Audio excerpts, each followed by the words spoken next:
achi mo akwaba eba Attention TV so na yekọ bosumi etwa mu abato bi ekoso ewo MPP asoye nti presidential fo no omo aye pese gina se yedi Ghana anim edi Ghana koyie no sankrofo na gina ya yeto omosoaba ekoya papa gba omia ewini a na chese ye papa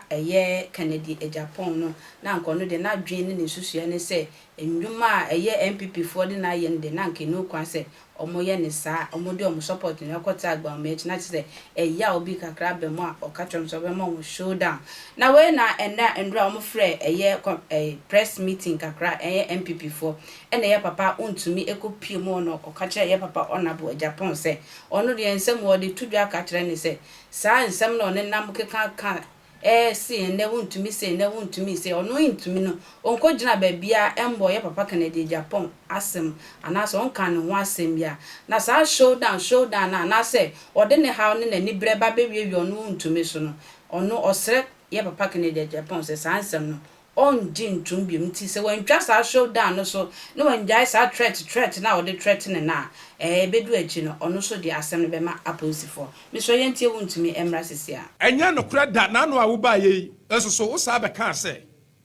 asantofo atuo mu nso na atu agu ana obakwakofa entafo edi ababeshem me pese me ka kire wo se asantofo ye ne entafo nso ni problem ya ne ntafo nyina na ti krom ha sei enti sa wo komansia ba bia ye fikase mu a yewra otumfo se to ba bia asante kotoko hene krobia ansa na obeba no na ne nananom adisremufo atwa ya himfie no ye de omatwa omu nyina ho asi enti Kennedy aya asante de ye do obia nanu daya wo ba ye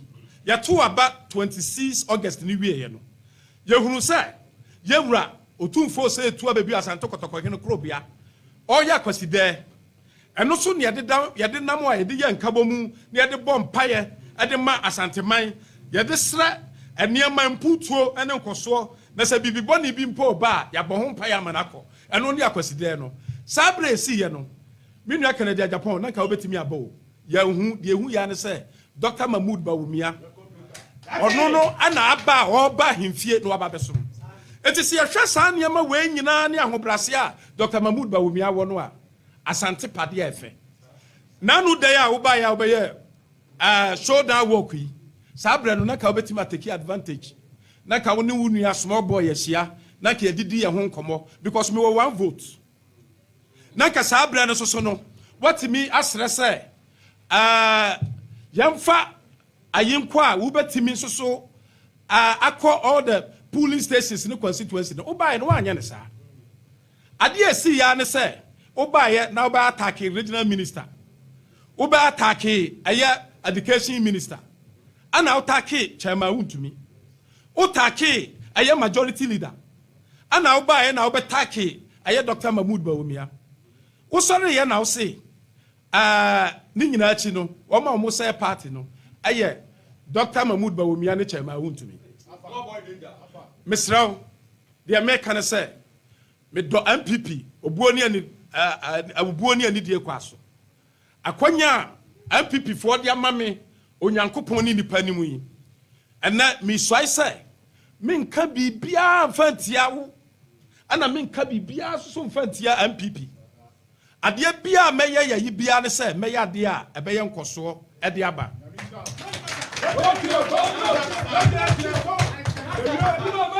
na masra wo se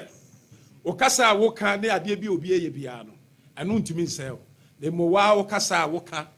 obi agimi manumi ho se me wo MPP manumi ho se me wo MPP mo ye nkwasiafo kwan a wo fa so a wo de kasa mekrew aye showdown ene ade no ene mani ntwa sanya sa na wo 13 me bie wa meme ya chew ayafutuo ena me de ma because why sa ma Ahmed Sure emoni ade so ali asa hwan no omuni wiase bio enti de mesra wo ya yini say free na koi emano anya sa ana sa wo dwen say wo betima ye bibia so a anka aya no krasa 2020 no so sa Ashanti na anya de a central region so say in the city central region so na chama Wontumi wo ho na mini ho enti dia mesra wo ne say Kennedy ka de obetimi aye na ka de obetimi aye na sa wotimi afiri na ene da ya no aye on the 4th enti aka exactly 1 month na ye kwa koto aba no be the masem uba be wie e wo Ezekiel chapter 18 verse 22 Ose sa odiboye ni be safiri na kwa mbone so na wafa onyankopon akwan obenya nkwa enti aka 1 month anya se obeluso na mepe na emomu nsem a wo kan ya de a wudidi party fo atem polling station fo wanto amame a wagimi ene sa na ema no sa wo bepa wo machew na wahwe wakwan a wo betimi afa so a ayade a party fo no wo benya onyankopon anim animonyam ene nipa nyina anim animonyam je wo hoyi sa wo bi ye Roma asofo na ena wo se anokra ye nyankopon fie no sa wo kase wa free Roma asoro mu na wakwa kote na asore a parish kura na wo no ompeka se won free onyankopon edan no a asore for the man ompeka se won free mu na onfa nko catechist kura ye bapa mu afri dan mu enti same ya regional chairman na abra yewura Alan ka se onko bi no man you see any statement man ka se yentete wo bi ayi na emu abra Alan ka se one resign na onni MPP mu bi o ne de e wo se kwa bi aso same ya ja e wo se me ne party for ekasa enti oye osummu aye osummu na ma me de letter e de ma party for se satisa no onka ye hu bi o de a